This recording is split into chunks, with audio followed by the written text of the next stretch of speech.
रुक करते हैं लिया का, जहां पर शहर चौक आजम में डकैती के मुकदमा में मुलविस 2 मुलजिमान 1 माह में गिरफ्तार, छीनी गई नकदी और असलहा बरामद।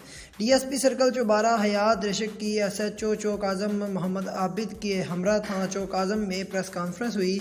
मुलजिमान को मीडिया के सामने पेश कर दिया गया। मजीद तफसील जानते हैं मलिक फैज़ बुल्लर से इस रिपोर्ट में।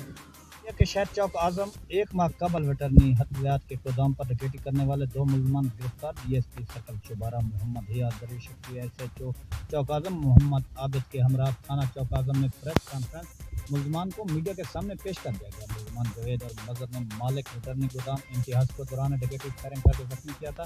4 लाख रुपए की रकम छीनकर फरार हो गए। पुलिस ने जदीद टेक्नोलॉजी के जरिए दोनों मुलजमान को 1 माह के अंदर गिरफ्तार करके 4 लाख रुपए और असला 2 पिस्टल भी बरामद। जी बहुत शुक्रिया मलिक फैज़ बुल्लर आपका तफसीलात से आगाह करने का। मजीद खबरों और तफसीलात से आगाह रहने के लिए देखते रहिए लीड न्यूज़।